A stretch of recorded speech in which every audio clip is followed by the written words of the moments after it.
info that I wanted to talk to you about, and I want to be able to get it in, as well as I've got a lot of other stuff I need to get done too, so I thought I would just start early. Some new things that I want to let you all know. If you don't know, if you haven't been following in your Coach Online office, I'm Coach Breaking News, and I'm going to share my screen. We really need to start getting used to checking this out on a daily basis. So anytime there's any news, it's always going to be over here in our Coach Breaking News area. So like anytime on Mondays, you're going to start to see National Wake Up Call Replay. You need to click on it, and you can listen to the audio. And also know that you can get it if you have an iPhone. There's a podcast. It's called Team Beachbody. You can listen to it that way, and that's how I listen to it, so I can skip through a lot of the rank advance and stuff like that, so I can really just listen to the guest speaker. Other things too is that I shared already that there's the update to policy and procedures. So if you are part of any other MLM, so like Unique, or I don't know if you were with like It Works, or I don't know, Motives, or any other company that you are a distributor or a representative of, Beachbody will not allow you to work both of the businesses. It doesn't matter what rank you are. Before, it did. Before, they really just wanted to make sure that nobody diamond and above was working two different businesses. Now, they really want to just really squash where you cannot be working two businesses, because really, and I'm a unique presenter, as they call it, but I don't work the business because it's way too complicated. I mean, it's already hard enough to run one business. I cannot imagine trying to run two separate successful businesses that have nothing to do with each other. And then I think it just confuses people as far as what you're pitching. Then it feels like you're just selling them at all different angles. And that's just not what's necessary. What we want to do is, if you want to be a coach, you want to be a coach. That's going to be your 100% commitment. That's what you're working towards. And that's what you want to create an income and create a new lifestyle is with Beachbody. So not trying to dabble in a little bit of everything. Sorry. Sorry, my office is also, not only is it my gym, but it's also my kids' homeschool little desk area. So that's where the update to policy and procedures. You can click on it, you can read it more in detail if you like. That's just the basic. Okay. Now, the next step is also confirming your phone number in My Account. So you're going to click on this, and it's going to have you go step by step. So I just want to make sure that we have your most up-to-date information. And sometimes we just don't have the right numbers and changed it. So what you need to do is make sure that you have your primary phone number on all of your accounts. It just takes a minute to confirm your primary contact number. So you can just click here, the link. Open up a new tab. You would,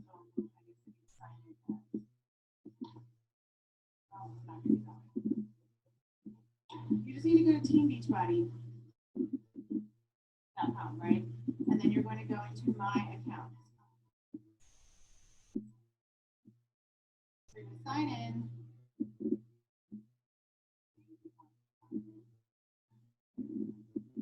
Sign in. And under My Account, see right here, My Account, click on that. And make sure your contact phone number is up to date. So mine is up to date. And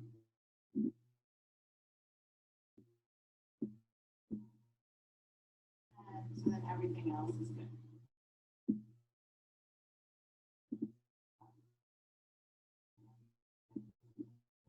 So just want to make sure that your phone number is up to date. And if it is, awesome, then you can just go back to Coach Online Office, and then you're good to go. So that was that one. I have like a whole list of things I want to do. And then I want to talk about this network exclusive and what they're talking about. Network exclusive workouts. So that is all of the workouts that have infomercials or network exclusive workouts. So now these are all on Beachbody On Demand, which is really great news, because that means that we've got 17 of the most popular workouts like T25. So we have that core suite, we have 21 Day Fix Extremes, we've got the Fix Challenge, quarter force, and MMA mashup. You know, all of those new ones, they're going to be going forward on the network exclusive DVDs, but they're also going to be continue to be a part of the Base Kit, Deluxe Kit, and Challenge Packs of Team Beachbody. You can also check out the awesome workout content on Beachbody On Demand right away. And then it gives you a little bit more about the whole All Access Beachbody On Demand and how we are going to be keeping this. It's here to stay at $199 US and $231 Canadian. Of course, remember, it's the best value in health and fitness. It's like better than the fitness than Netflix, you know, fitness Netflix. If you need to know a little bit more, always click on the FAQs. So that's just the exciting thing, and you'll be able to notice it too when you go onto Beachbody On Demand. You're going to start to see all of these bonus and network exclusives on there as well. The next one I want to share with you guys is Ultimate Reset Yoga Series. Now, I did Ultimate Reset back in, I believe, in August. I don't remember. No, yes, something like that. I don't remember. I think it was August. No, my goodness, horrible memory. It was May. Okay. So I did the Ultimate Reset. It was challenging at first, but I think the first time it's always going to be challenging. And then now I have a much better idea of the recipes that I like, how to mentally prepare for it. And yes, you are not supposed to work out while you're doing this, but we're introducing this yoga series and it's free yoga workout that consist of guided stretching and movements, and they're available on Beachbody On Demand. So that's really exciting. You can see these when you click on your Beachbody On Demand and you click that Beachbody Yoga Studio, it's going to be in there. So that's just another added thing. You know, somebody might be really turned off with trying to do Ultimate Reset, even though it's a fantastic thing. And it's really, you know, it's a 30-day cleanse, and you actually get to eat and turn vegetarian during this time, but you reset everything and you purge all of the toxins and everything out of your system. So then you're able to really start with a clean slate. But I know the hard part is to not work out for that whole time period. You start to feel really guilty, or you've just been ingrained so much now in creating that habit of being active and fit, that this is a really great thing to have. At least it's yoga, you know, and it's still movement, you're still sweat and stretching, which is really necessary. It's actually a great thing for your body to go through during the Ultimate Reset. So you have that option. And you can get that as well, and they'll let you, and you can click that and make you figure that out. Another one is changes to Success Club points. So this is a really exciting one because before we only got 1 point for someone who signed up for Shakeology Home Direct, and that was it. They didn't want a program; they just wanted to sign up and get Shakeology. We used to earn only 1 point. Well, now, just like any other challenge pack, we're going to get 2 Success Club points for Shakeology Standalone Home Direct. So no matter what kind of challenge pack we sell now, it will be 2 points. So I really appreciate that. And I really love that. It just makes it so much easier because really the emphasis is to get people to continue drinking Shakeology. It's really not about the workout program. The workout program is almost like you're giving it to them for free when they get the challenge pack. It's the Shakeology that's the goal. So it really didn't make sense that they discounted having someone buy into and want to keep getting Shakeology and us only getting reimbursed 1 point for doing that, as opposed to 2 points. So every challenge pack that you're going to now sell and have someone order will be 2 points, whether it's all demand or all access, Beachbody On Demand, whether it's quarter force, whether it is performance pack, whether it is now Shakeology. All of them, as long as they are challenge pack, you will get 2 successful points. So that was really exciting. I'm super happy to hear that. I'm surprised that I didn't see a ton of that info being blasted all over the place. So that is a little bit of the business, just getting sort of all of that kind of stuff out and done with. The next thing I want to talk about is a book that I'm reading, and it's called The 10X Rule. And it is written by Grant Cardone, and I really am loving this book. It's taken me a little bit of time to actually finish it. I'm about halfway, and he's got some killer points, and I wanted to share that with you. And it's really about how you see success, how you see goal setting, and your level of action. So his biggest thing is really defining success, and that the only difference between success and failure is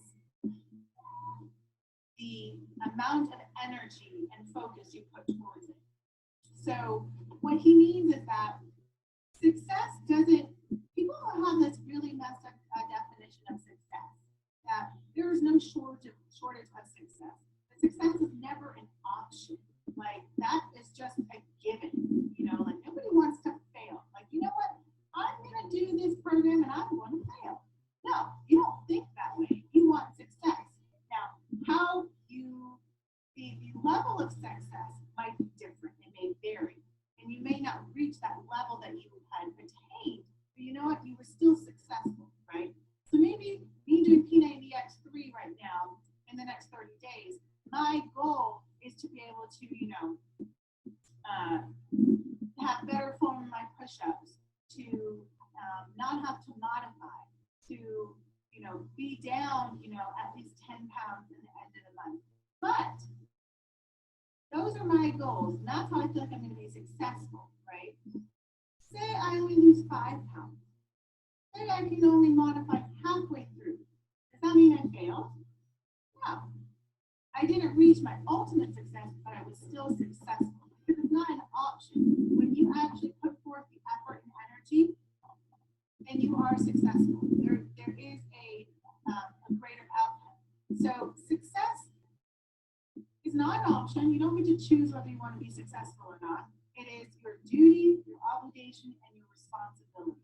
Those are the 3 things that he brings in the book. And I'm listening to an Audible, and I actually really like an Audible better because he reads out his own book in Audible. And he's got a really awesome Southern accent. I love that. Growing up in Virginia. And so he talks about it, and he says it over and over again in multiple chapters, that success is your duty, your obligation, and your responsibility. You cannot look upon anybody else for your success, nor can you look at anybody else for your failure. If you failed, then you have to go back and look at those 3 things. Did you do it as if it was your duty, your obligation, and your responsibility? So, like hosting my own challenge group, hosting this team call, it is my duty, my obligation, and my responsibility to show up, to do what I'm supposed to do, to actually follow the words and the recommendations that I'm putting out. If not, then therefore, yeah, I'm not going to be successful. But if I see it as it's my duty, my obligation, and my responsibility to follow through, to do what I say, to do what I preach, to walk the talk, then I will be successful. And to know that there's no shortage of success. So who cares if, Melanie Mitro, is top coach 2, 3, 4, 5 times in a row? That doesn't mean that there's less opportunity to be successful.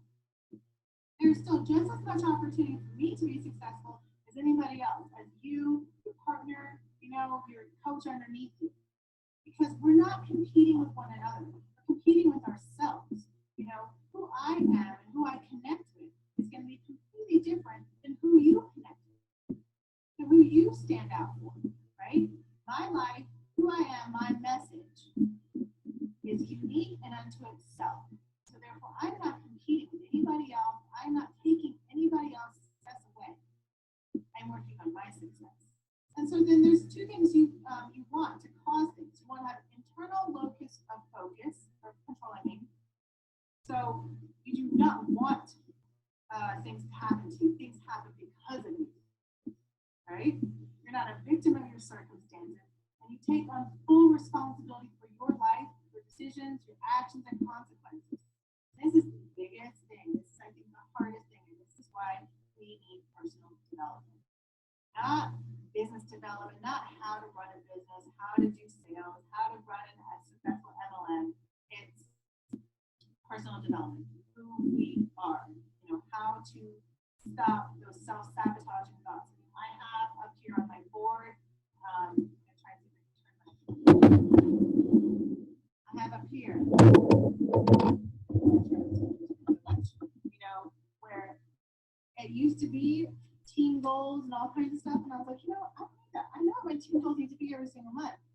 And I've got other papers and other programs that I can keep track. But this right here, this is what keeps me from having those nasty negative thoughts and self-sabotaging ideas. I go ahead and I look at it every single day. And I work it out. Done. I don't want to do this anymore. No. I look at that.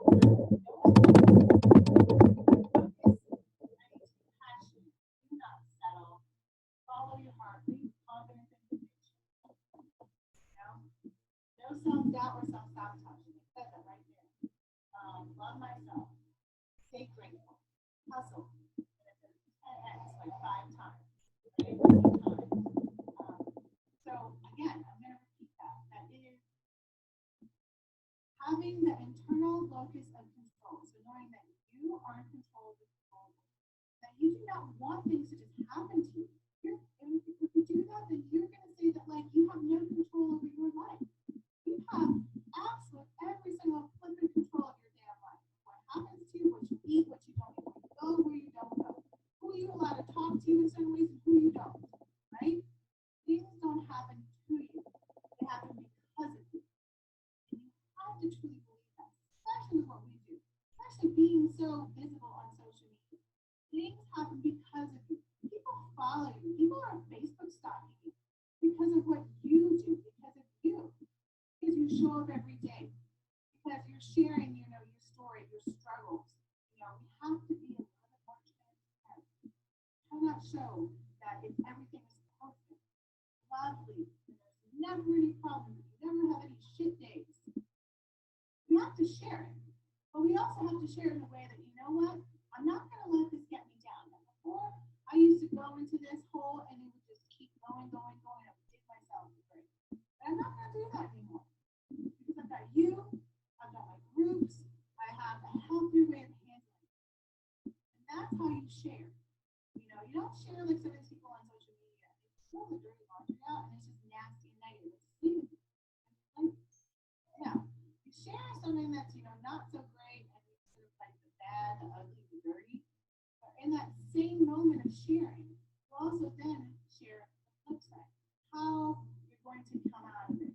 How you're going to change. How, you have been a changed person because of personal development, because of your coach, because you have a support group, because you know that you've expanded your friends group, and there's more people around you that struggle the same way.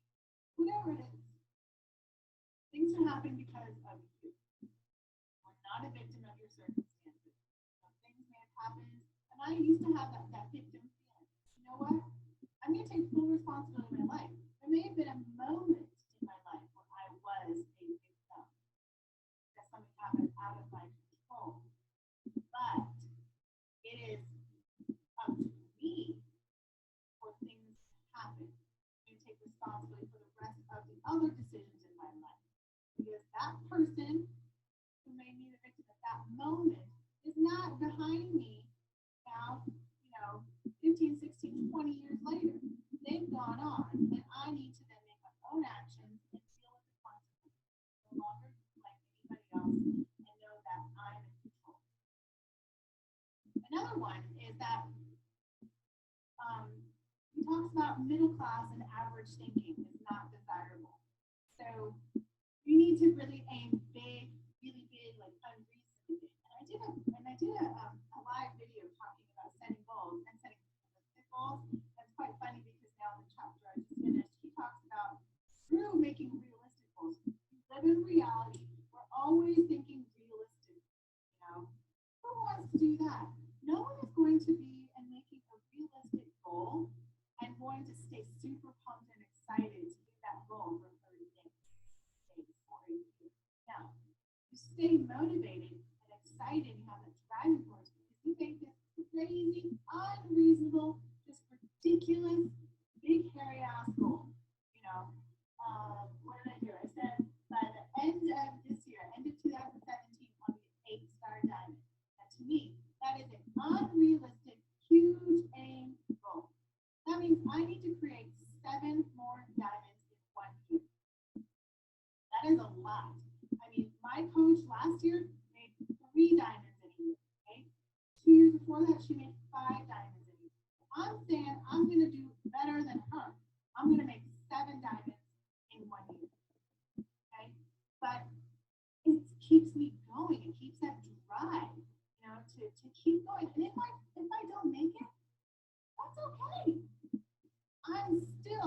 higher than I was when I first started to work towards that goal. And that's how we need to think about it, is that we're not average thinkers, because if we were average thinkers, then we'd still be doing the 9 to 5 job and just being okay with that, right? Like, if I was an average thinker, middle class average thinker, I would still be teaching and know and just pray and rely that there's no praise again, that they don't have, that they don't start, firing teachers like they did years ago and giving random teachers, that I still have a retirement, that I still have insurance that the school district pays for, I don't have to pay out of pocket. Or I can think unreasonable and go beyond that and be my own boss. Work towards making 6 figures in 1 year versus working towards making 6 figures in one lifetime. There's a big difference. Knowing that I would have to do my entire teaching career to be anywhere near making $1 million. That to get to 100 grand, I was going to have to work at least 7, 8 years to get close to making 100 grand. Just teaching, right? Or think big, think unreasonably big, aim crazy high, and take advantage of this opportunity, this coaching thing that allows me to work out, eat healthy, share what I do, and connect with others to go to make 6 figures or more in 1 year. And I never have to put on a suit. I never have to go into another teacher training ever again. I'm game. So, I definitely was that average thinker where in junior high, it was understood like after high school, you go to college. Why do you go to college? Just because that's what you're supposed to do. You're supposed to go to college. Went to college. Clueless. No idea what the hell I want to do with my life. Why?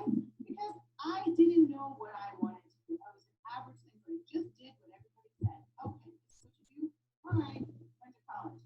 Screwed around for 2 years. Dad's like, I'm not going to pay for you to go to college and mess around and party. Can't make this a lifelong thing. Figure out what you want to do. I'm going to tell you the truth. The only reason why I finally ended up picking to be a special ed teacher was because the majority of my credits I already had. That was the only degree that all of them were transferable when I wasn't using. That was it. I went through all the ones that I liked that was, so of course teaching was an interest of mine. But that was why. I did not go to school thinking, I want to be a special ed teacher. No, I went to school thinking I wanted to do athletic training. I realized that's hard. So I went ahead and went back to average thinking. That's too hard. You're never going to achieve it. Let's find something. Something simpler was teaching. So I fell into the whole average. That's what Grant Cardone talks about. Average thinking is not desirable. That sort of goes into why we talk about creating those vision boards. And some of you may have resisted doing that and creating vision boards, but that is your one time to really visually put in all of those big, hairy, awesome, unreasonable, crazy goals that you're like, not gonna happen, but I'm putting it there. It's like your bucket list for what you want to do. And another really fantastic thing that I listened to today was write goals every single day. And I do too. I love this concept because most of the country only write goals once a year. When media and the whole marketing of it, New Year's resolution, New Year's, all this stuff, that's the only time you write your goals. But those goals sometimes are really superficial. And then we phase off, like after like 15 months, I'm gonna work out every single day. I'm gonna eat super healthy and I'm gonna lose, 10 pounds a month. And then that first month you're like, shit, this is hard to work out every day and eat healthy, do it all on your own. So what happens by you don't even make it the first month, you're like, screw it, along with healthy. And then that's the end of the New Year's resolution. They don't think about it again. again until, oh, wait, here we go again, end of December. So instead of that, use your vision board as those big, hairy ass goals, but then think, and I talk about this all the time, breaking it down from your big goals to maybe 6-month goals, and then how are we going to break it down to every month, and then from there, weekly, daily. So what I like is that he writes his goals daily on just a regular legal pad, and he writes it as if he's already accomplished it. And that I thought was really key, because I think what we do, even on like our vision boards, is more like a I will instead of I have. And it's those little words I think that really make a big difference, because instead of I can, it's I will. Instead of I will, it's I have. So you're already taking ownership of achieving something before you've even done it. But I think that gives you a little bit more driving force, So say like me, I want to be 8-star diamond by December. So instead of just having that, instead of saying I want to be, there's an image that shows what it is when you become 8-star diamond, what you get, like what your jacket looks like. So what I should do is I should put a freaking face on the damn picture of an 8-star diamond jacket, and I am an 8-star diamond, and then say December 31st, 2017. That visual is so much more motivating than just writing it down. I will reach 8-star diamond. He had some goals that he said that he had that he had written down like I have no debt except for the debt that is being paid by others. And so when he said that, he had to clarify, meaning no debt. Like, it's not good to have no debt. You need to have some debt, but the fact that he personally has 0 debt that he has to pay, the only debt that he has is debt that other people are paying, meaning he has rental property that other people are paying, but he is making money on still. So that's his debt. That's his goal, is to have 0 debt, and the only debt he has is being paid off by others. Or talking about how, he owns his home outright, 0 debt. That's something that, that's something else. Or I have a marriage that, other people, look up to. So it's all the things he says he wants to have. He has, children who make an impact on the world, or, he listed off so many, and I was like, dang it, this is the moment I wish I had an actual book. I wasn't listening to an Audible. Sometimes I wish I had both. But I just thought that was really key and important. In fact, the difference of making these really huge, awesome goals, but then knowing that it's okay if we fall short. Because it's way better to fall short from reaching an unreasonable goal versus falling short from your average goal. You know what I mean? It's like striving for an A+, but you got a B, versus striving for a C and you got a D. Nobody strives for average, and then if you fall short, you don't feel good that you fell short from the average. But if you strive for exceptional and you fall short, hey, that's still above average. That is fantastic. That's something you can still be happy and not feel guilty, not put yourself down for. But the problem is that most people never operate at that big level, at that level of being unreasonable, because we are taught and we are sort of drilled, even from when we were young, to calm ourselves down. I catch myself, with my boys, because he made a great comment, about the boys are just being super energetic, and it's like, calm it down. And he's like, no, don't tone it down, because that's their driving force, that's their energy, that's what, keeps them going. So instead of trying to, bottle everybody up, make us sort of, conform and be sort of like average kind of robots, it's reach for that big crazy level. If you are a little out there and you're kooky and you've got this, fantastic,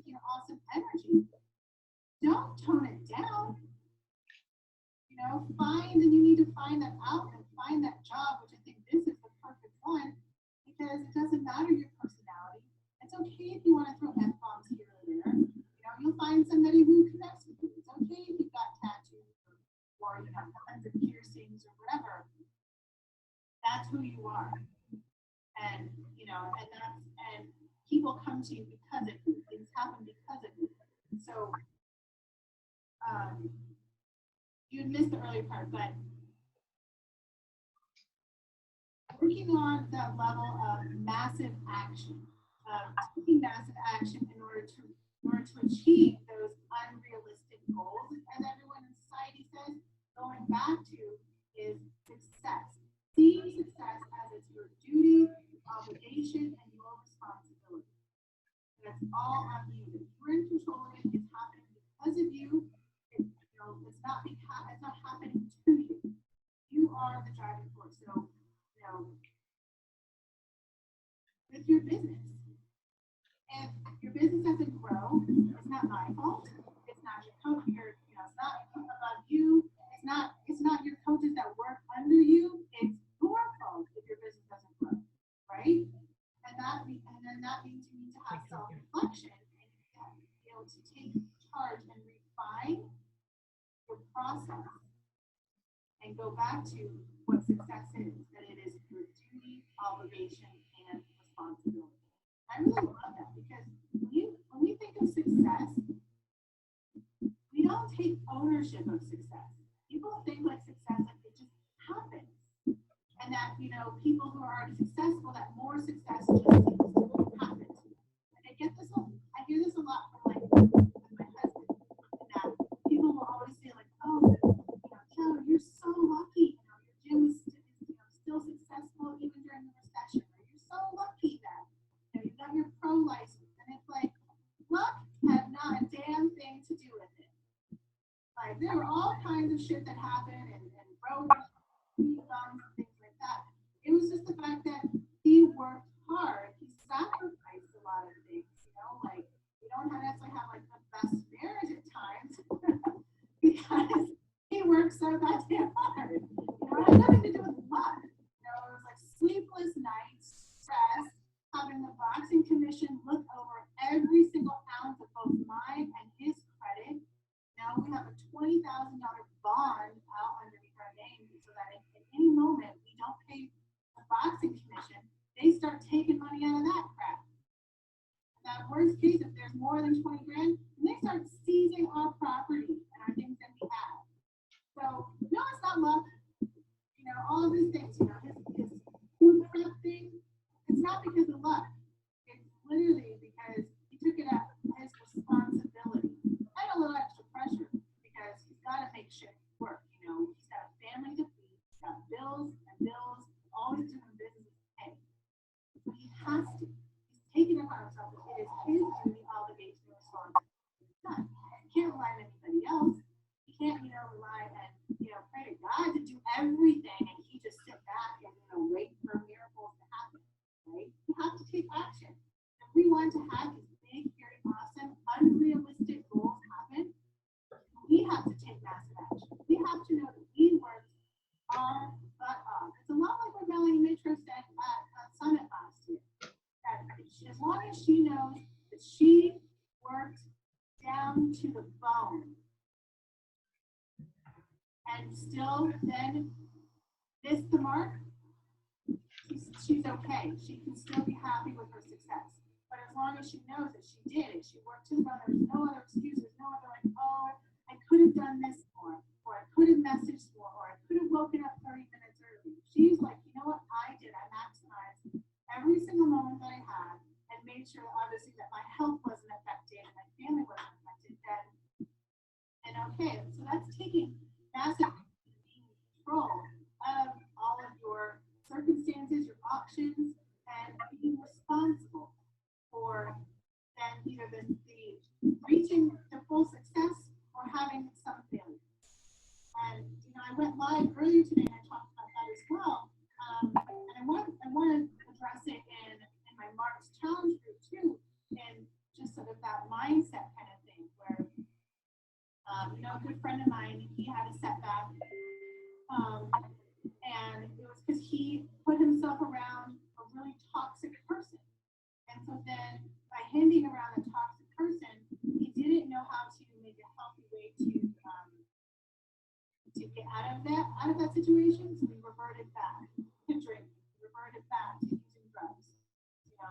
So what is he doing? He's going through, I think, his third or fourth round of rehab, right? But I'm like, don't dwell on the fact that you had a misstep. Focus on the fact that you caught it after 2 weeks versus 6 months, a year of falling off the wagon.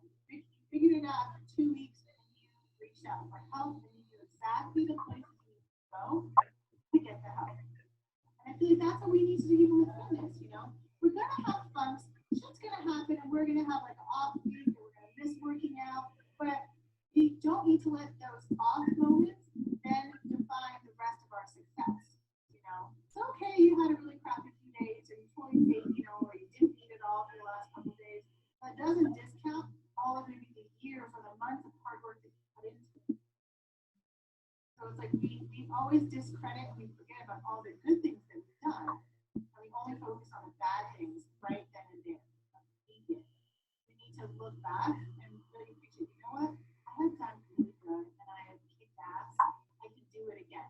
Let's just forget about this, you know, be done and get back on track. And I find that's where I struggle with a lot of my clients, that they get so fixated on that and then they already start self-sabotaging themselves and they haven't even really failed. You know, like to me, failing at this would be like gaining twice as much weight that you lost. Then you fail. If you still are eating, if you're still supposedly following, you know, the meal plan and working out, but yet you gain twice as much as you lost, then I see that as a fail. But if you gain 5, 10 pounds, but you're still here, you're still doing it, that's not a failure.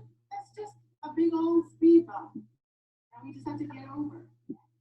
So that's my hardest part, is getting those people back on track, having that confidence, and stop self-sabotaging, stop going in that nasty, you know, just unhealthy circle, and then digging themselves a grave, and then really going, poof, me, that's here. But the next thing that he talks about is embracing your haters and embracing criticism. I have a hard time embracing criticism, and that's what I'm working on. I'm not perfect. But embracing criticism is a key goal in to be able to take massive action. Because criticism is attention, really. That means that you have gained someone's attention. That's the same thing with a hater. It means you have gained their attention. So for me, especially if I've got haters, then I know that that message was a good message. Or that comment, or that meme or image was a really good image. Because if I got people who don't even like me or don't even like the message that I'm putting out and they saw it, that's some good shit. And so then I know, oh, I'm going to keep doing this because I've got people's attention outside of my life groups, outside of my tribe. And if I can get attention outside, then maybe I can, out of those haters, maybe I can convert some, or maybe just I can get a few people who never really thought that they could connect with me to connect with me, if that makes sense.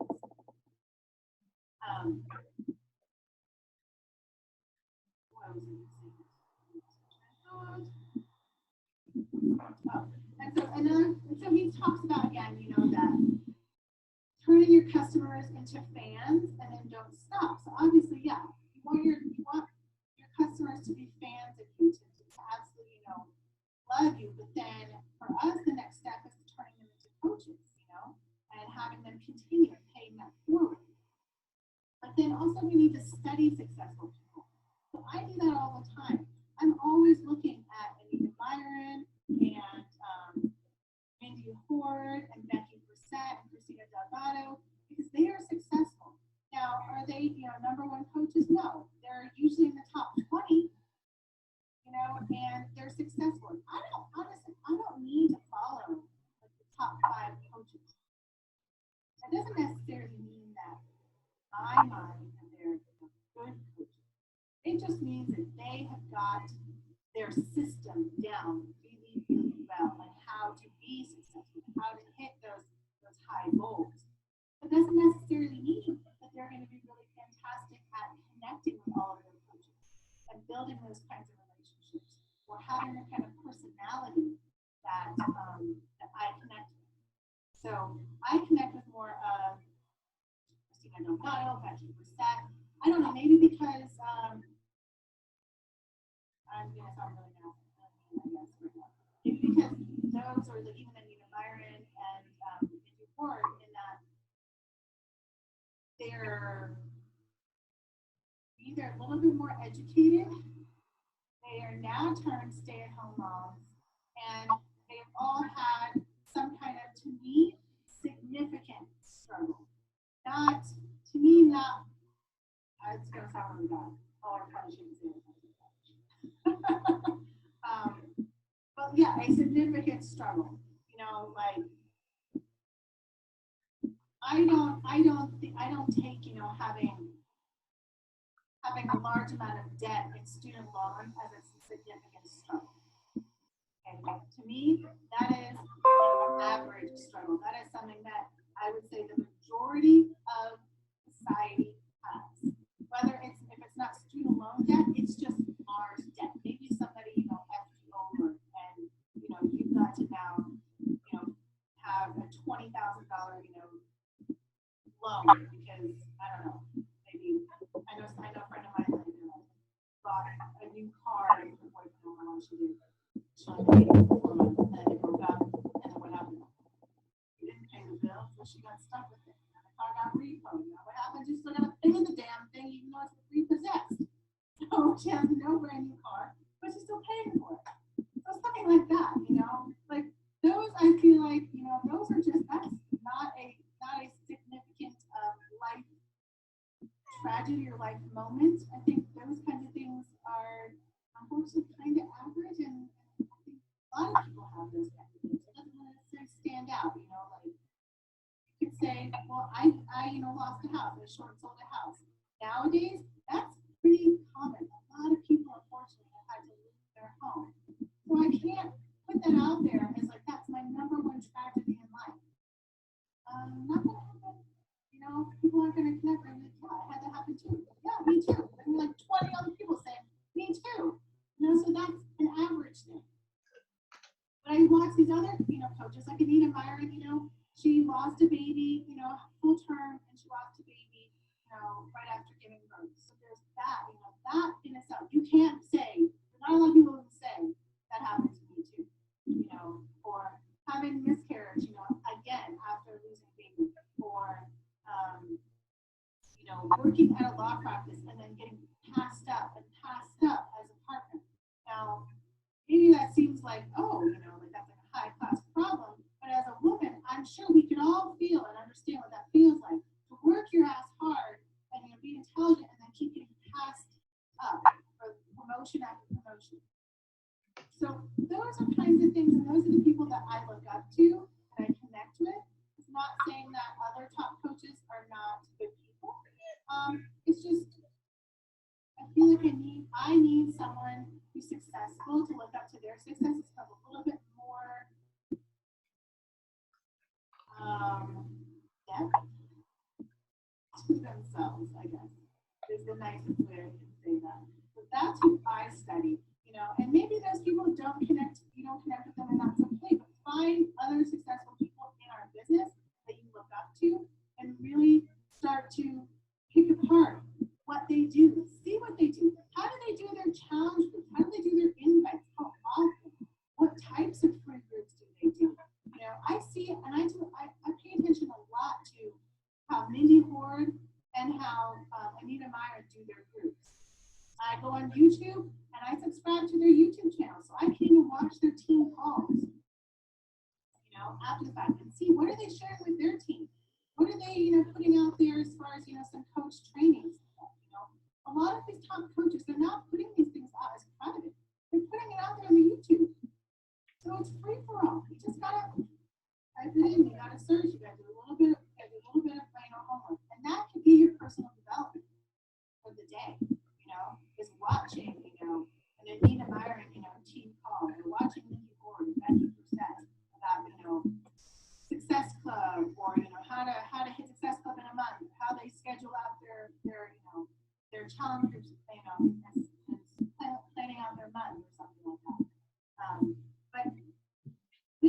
you still have to set those massive goals. Plan your day every single day and hit those goals. And I really think we need to start writing our goals as if we've already accomplished them.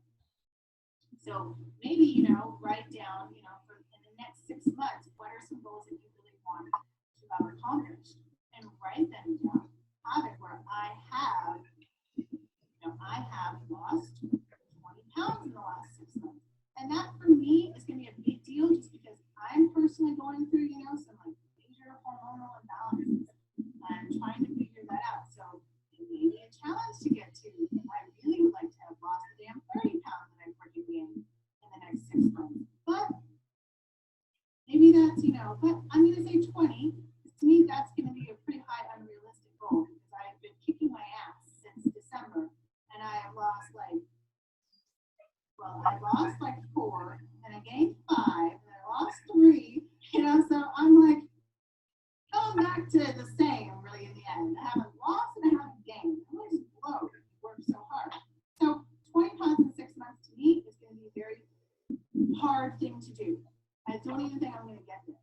So I'm saying I have lost 20 pounds in 6 months. That's my first goal. So, next one would be I have diamonds in the next 6 months. So it sounds silly and you might think oh my God, that's so not going to happen.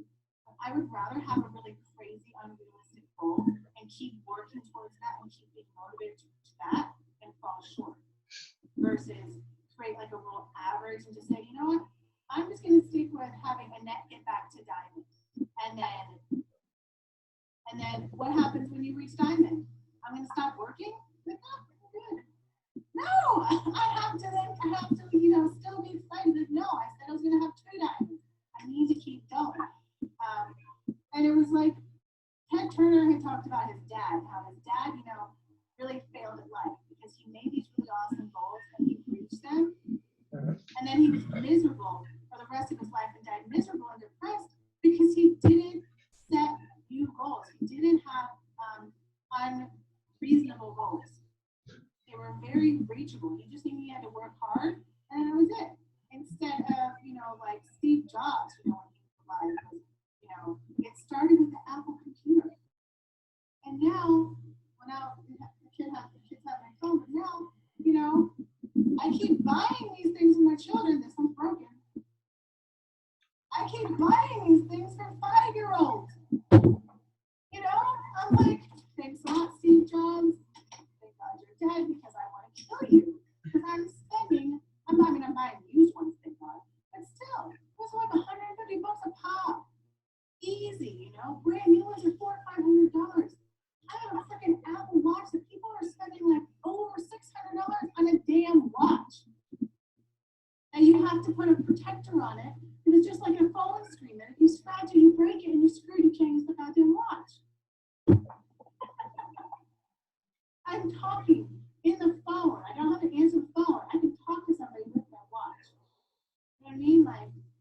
When he started with the damn little Apple computer, I'm sure he had all these crazy ideas, and everybody thought he was stupid, it's never going to happen. But that's how crazy we need to think. That we all will hit 15 stars. We'll all hit it. I truly believe that. It may take 3, 4, 5, 6, 7, 8, 9, 10 years, but we're all going to hit it. You just have to keep working at it and know that it's going to happen.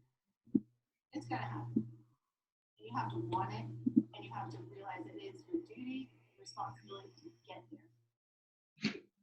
And once you get there, you start all over again. And you become 2-time 15 star. Like Christine Dwyer, she's a 3-time 15 star. Because why not? Once you hit 1-time 15 star, you already know what to do. You just keep going. That's what Christine is always. She's always thinking back as if she needs to hit diamond. She needs to hit diamond. That's all she thinks about. She doesn't think about I need to hit 12 diamonds. I need to hit 15 diamonds. She always feels like she's at the level that we're at now. How do I create another diamond? And that's all we need to do is create another diamond. So now I think we need to think about how do we create emeralds. So that's where we only track 2, 3, 5 diamonds. emerald, 3 emerald, 4 emerald, because that's really what starts our business, is having those coaches that bring 2 new people in, 2 more people. I think when we start focusing on that and really celebrating people who are able to bring in 2 more, then that makes it a little less overwhelming to hit ruby, to hit diamond, you know, to be able to be like, oh my gosh, to hit diamond, I have 8 coaches, and the 2 of those coaches have to have 2 coaches. So really, totally, you need to have 12 people underneath you. That seems like when you're starting, like, I don't know how it's gonna happen, but really, it's super simple. If we just think 2, and 2, you're an emerald. Oh, you hit emerald again. Oh, you hit emerald again. So you gotta hit emerald 4 times, really, for yourself. I think that makes it a little bit easier and a little more exciting to just look at it at 2 at a time. That's attainable, thinking about 2 coaches at a time versus looking at the whole picture. 8 coaches, it's going to take forever to get in the whole 8 coaches. So that was just my thing. He has a lot of other really great little one-liners and stuff like that, but just talking about taking massive action in order to reach those unrealistic goals, and that we have to understand that, you know, there's always going to be someone who can outwork us. Maybe there's going to be somebody who's smarter than us, but that's okay. They can be smarter than us. That doesn't mean that they're going to outwork us. You know, and that's where I've seen with my husband and a lot of other people too. You know, you don't have to have a degree. You don't need to be super intelligent. You don't need to have a fantastic vocabulary. You know, sometimes all of that actually gets in the way of connecting and just doing your job, which is just connecting with people, making connections, building that rapport, and just being you, presenting you. You are your product. You are the personality. You are why people are coming to you and wanting to work out, wanting to be part of the groups. It's not really because of the program, it's because of us. We make the programs look doable. You know what I mean? Like, I wish that I had seen somebody like me do Insanity versus watching the Insanity infomercial. Because I remember when it first came out, I was still teaching. I think I was trying to, I don't even know. I just remember one of my aides who said she was doing it with her daughter. First off, the name, I was like, why the hell do I want to do a program called Insanity? Okay, no. And then she's telling me she's walking into work. Like, she can't even walk and she can't even sit. She was in so much pain. So that was another one. I'm like, why do I want to do this? You look like you're in so much pain and you're going to go and do it again today at home? And I was like, that does not sound at all appealing. But if I had seen somebody else, like, who actually did it from start to finish, and was like, you know what, you get better, you get stronger at it, I probably would have done it back then. It was like 2006, 2007 was like about that time. But no, I didn't do it until 2014.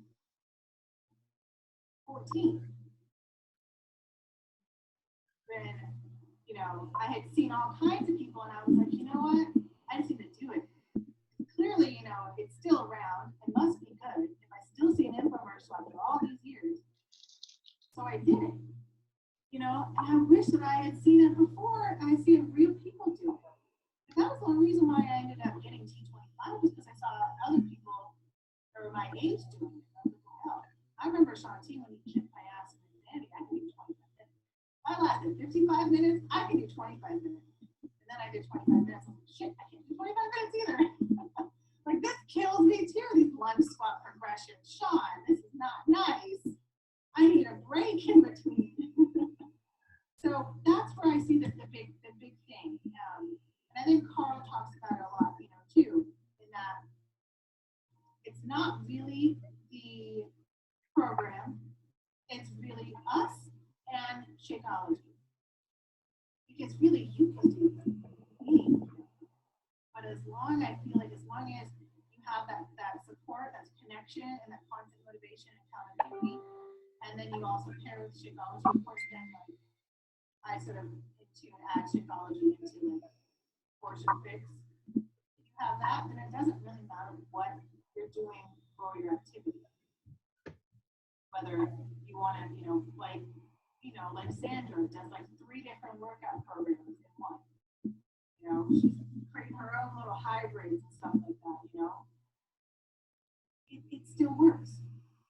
Versus if you or someone like, like Shelby who just does one program, it still works. It doesn't really matter the workout program. I think that's why also too,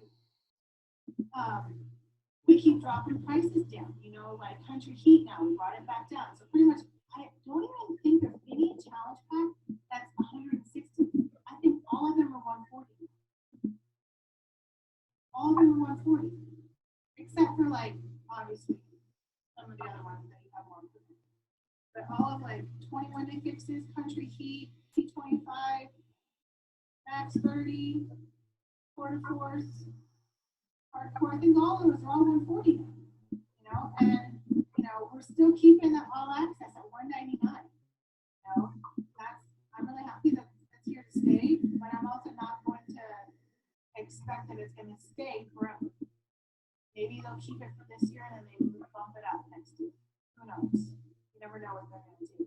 But even with that, we're pretty much giving these workout programs and like the trainers and all the other shaker cups and bonus things. We're giving that out for free. The big ticket is that Shakeology. And that's why another reason why they changed Shakeology Home Direct Challenge Packs to 2 points that I talked about earlier. So that every challenge pack that you were selling is worth 2 points now. There's nothing that's going to give you just 1 point, which is fantastic because that's the whole point, is to get people on Shakeology Home Direct. That's why you sell them the challenge pack and you then become a coach so that they keep getting workout programs, so that they keep getting Shakeology. Can you say hi to Annette? No. So if we sell just Beachbody On Demand without a challenge pack, we get 1 point, right? That's true, yes. Sorry. Yeah. I'm trying to do that now because I'm getting no luck with selling the Beachbody On Demand challenge pack.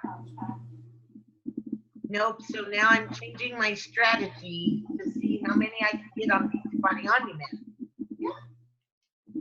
I'm going to try the mouse because 99 is easier than 199, I don't know. Yeah, do it that way. I know now, after every single workout, they cut to Autumn and her brother about midday. So, it can always. They're going to see it all the time. Yeah, because I see it every time I do a workout now. I do. I'm like, click back, done. Don't need to hear you. Right. I'm already on it. Yeah, I don't need to hear you. I don't need to hear your script again. I probably could say it word for word. But yeah, I think that's perfectly doable.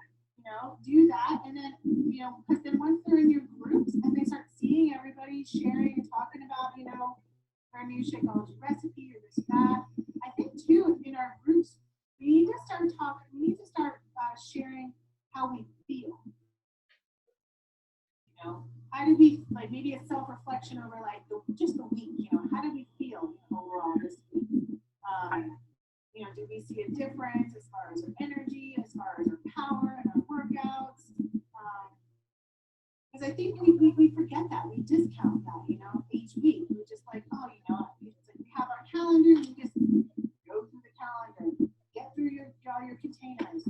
We don't actually take the time to think about, how did we feel today? How did we, I have it, that's what Shalene asks you Shalene has it in here every day as far as,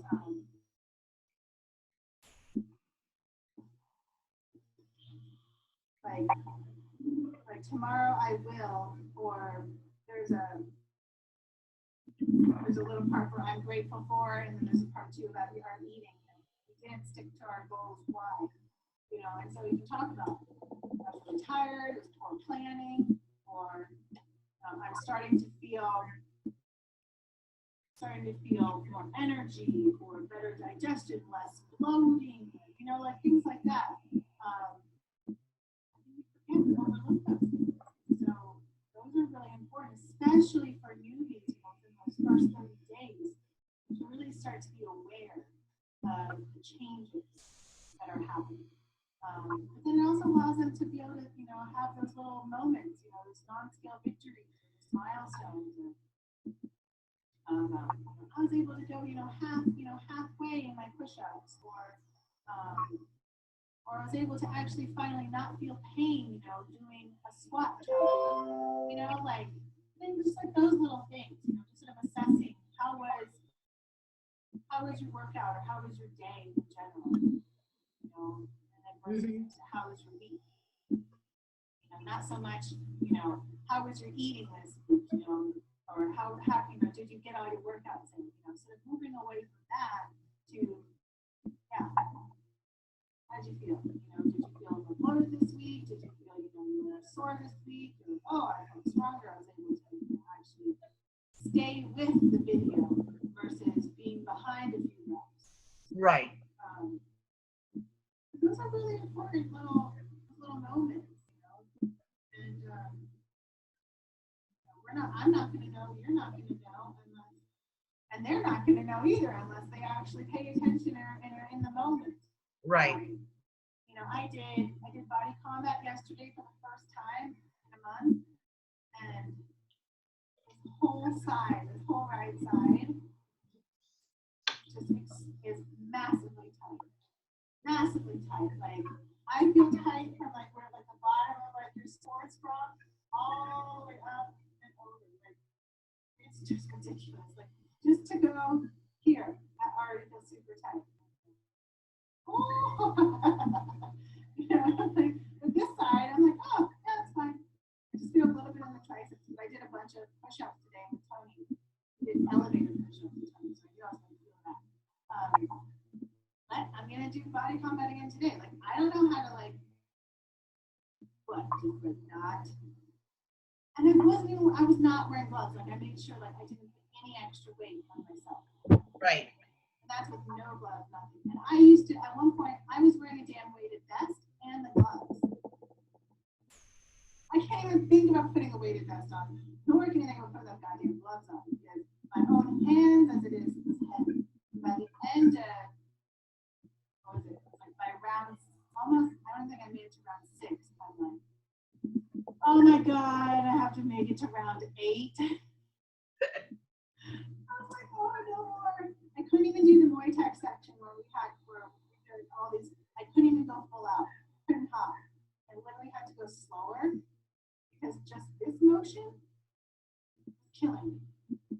Like, it was as if I was holding like a damn sandbag pulling down. Horrible. What am I doing again today?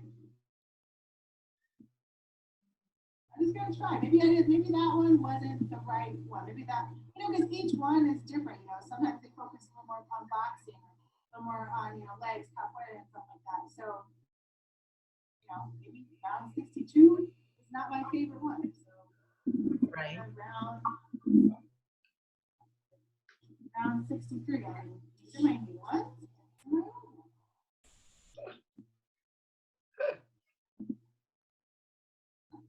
And this is like, I'm still missing things, like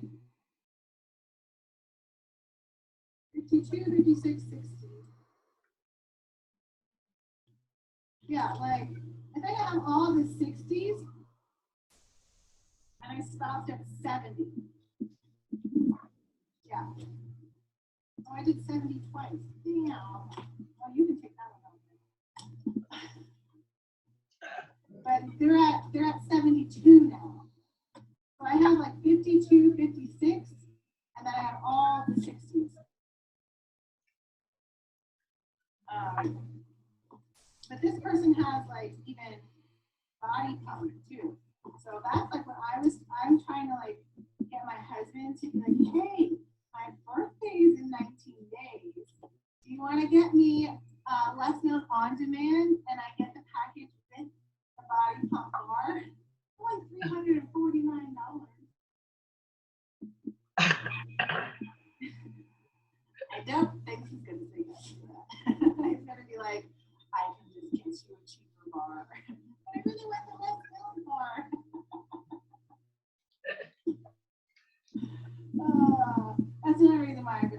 while because I was trying to see. I'm like, well, it's cheaper if you get the bar when you first sign up for lessons on demand versus if you just sign up for lessons on demand and then you want to buy the bar afterwards. It's like crazy. So I don't know. I don't know if I'm gonna have time to do it, but it would be nice. Right. To be able to do that.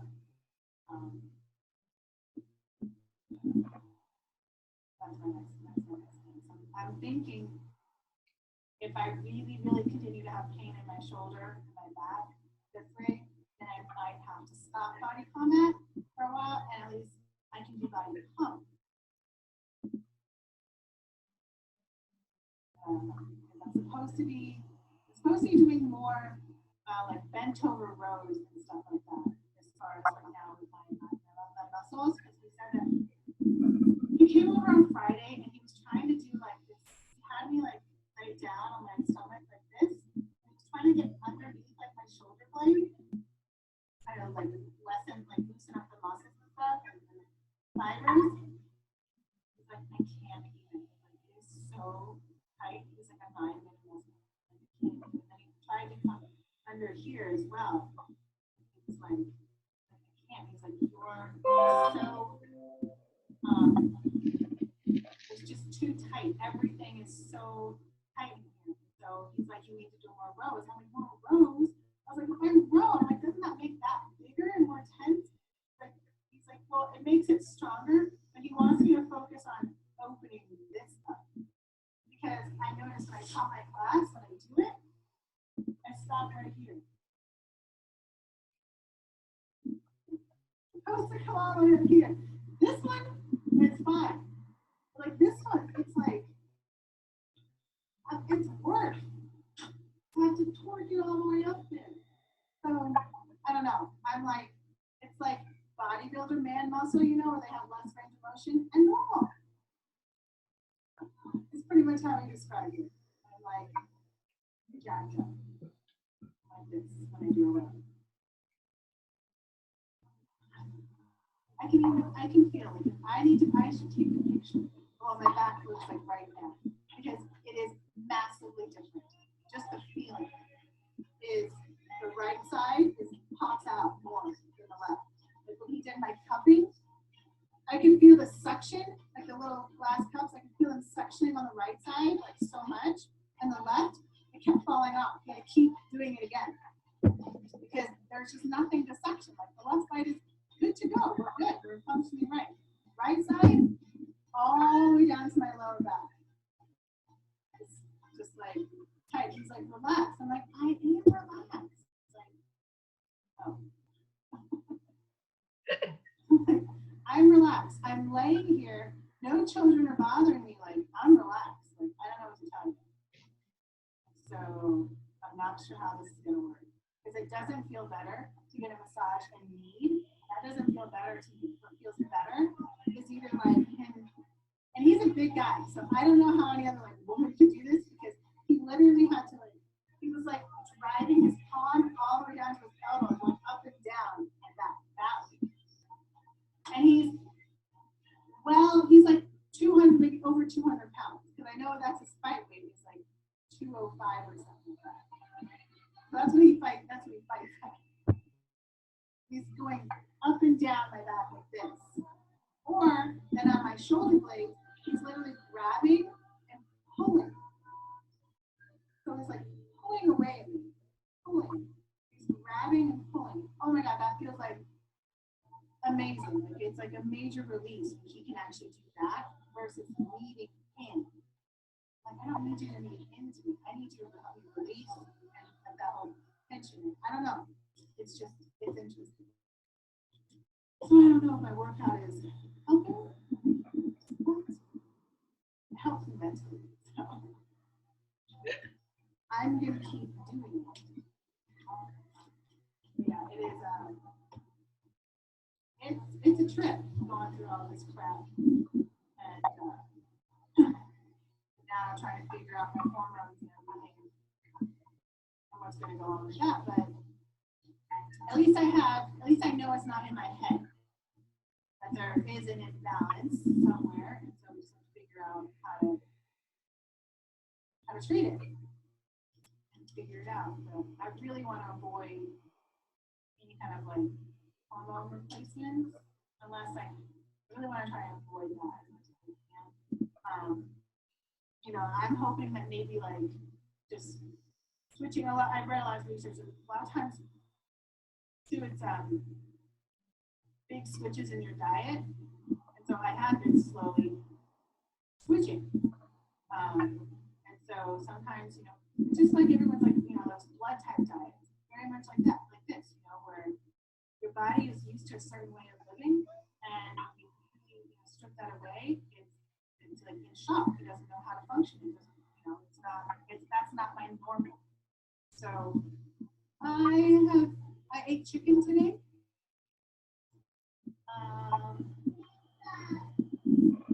That was my big thing. I ate chicken today.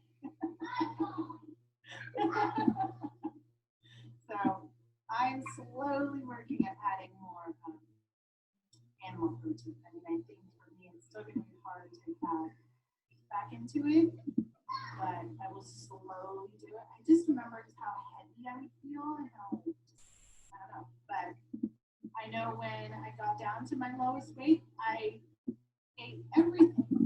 I didn't limit it, you know, but I didn't exclude any types of foods. I mean, I still even would have Greek yogurt sparingly, you know, even though I'm lactose intolerant, but Greek yogurt didn't really bother me that much.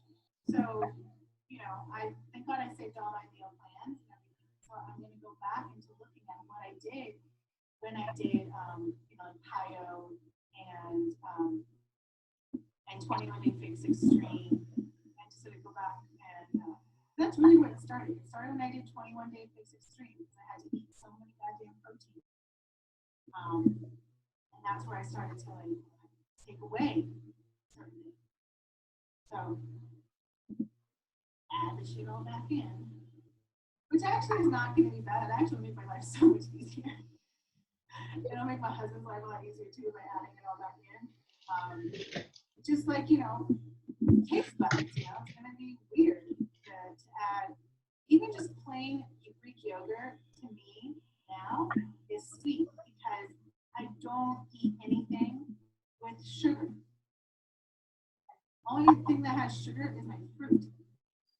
And when I told my friend who's a Chinese medicine doctor, he's like, that's a problem. You need to have other forms of sugar. He's like, so if you need to, you know, have like your oatmeal and fruit, and he's like, and drizzle some like agave nectar. Or I found they have this one, it's called brown rice syrup. Like drizzle a little bit of that. He's like, there needs to be balance, and clearly that's what everything is about. It's unbalanced because you can't have just one type of sugar.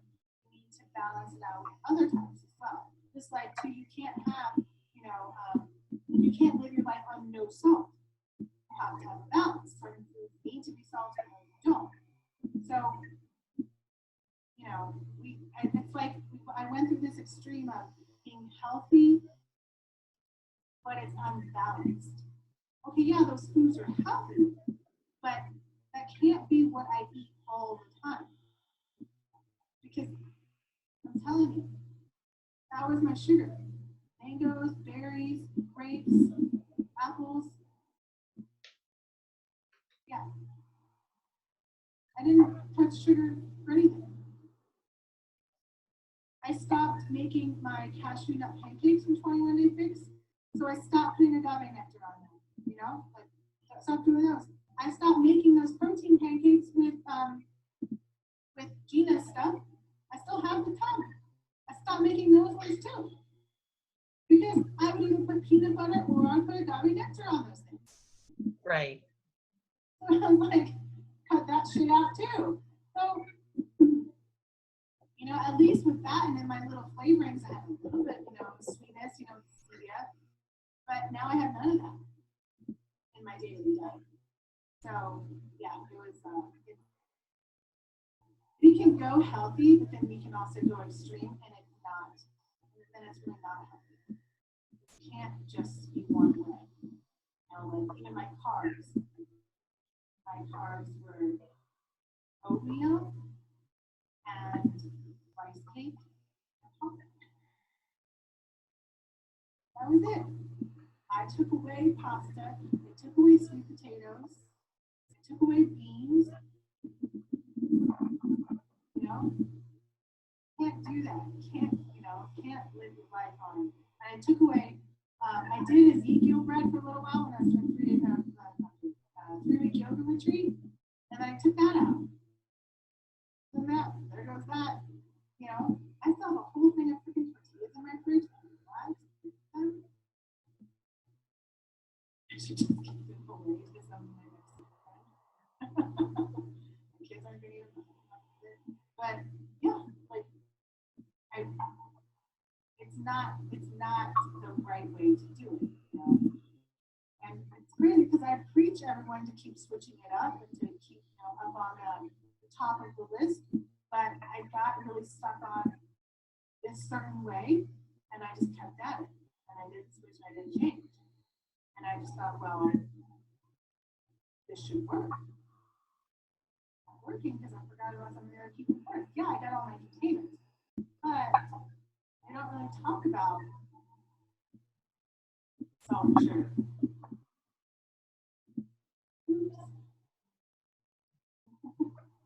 I'm learning about that. And thank goodness I got friends who share and tell me about what they've gone through and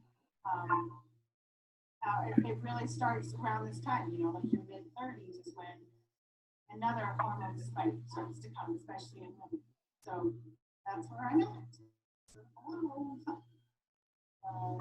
Because you can talk about it, you know,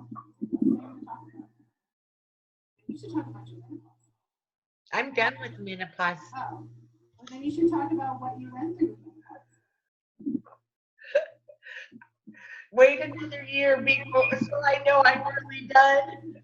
You don't want to jinx it. No. You know what I mean? Because that's like another big deal too. I mean, I have to say that I really missed just having 2 days with Tony, like back with Tony. It's actually I do enjoy Tony now, because so yesterday was Tracy Morrow was there, and he was like, you know, I think she has 6 kids. I think it's 6. You know, he was like, she's got 6 kids, ladies. Like, look at her. No reason why you say, oh, because after you have kids, you can't look good and have abs. And then he did the same thing too. I can't remember what her name is. Joy, maybe. And you know, she's got 3 kids, and she's older. In the video, she was older than Tracy. You know, and she's got way better 6-pack abs. You know, so I just like that with Tony. You know, he always highlights who these people are. Like, this is, you know, he was an actor, he was chubby, now he's not so chubby, so here you go, agents, call him up for some jobs. Or, you know, I recognize one guy today, he's in 22-minute hardcore. Because he used to be a military police officer. So I'm like oh, I like how he does that. Before I was like, why do I care what how these people did? I do get it because it makes it more relatable to me and for people to know these are real people doing this program. Right. That's why I felt like with Shaun T, sort of missed out on that. You know, we don't know who the hell these people are, especially in original standing. I don't know. And right. Even in Max 30, I really don't know unless I'm a Beachbody coach. Then I know who some of these people are. And then even after that, I only knew who they were because I listened to his damn podcast. Right. His 2-part podcast, and I heard about all of them. But I had to hear them. I don't actually get to see their faces. You know?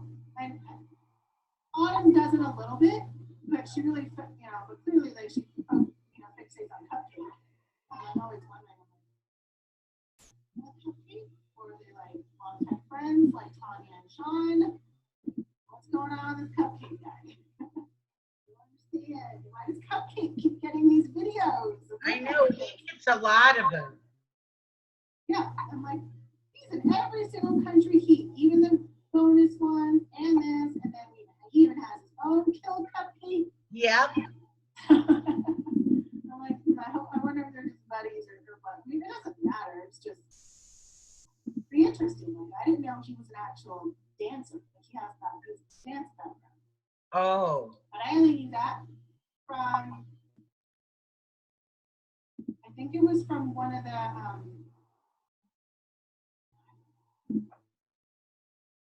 it was from one of the bonus country heat ones, or yeah, I think it was one of the bonus ones. She made a mention of that. Like, oh, he's always got to add a beat to it, you know, dancer and like,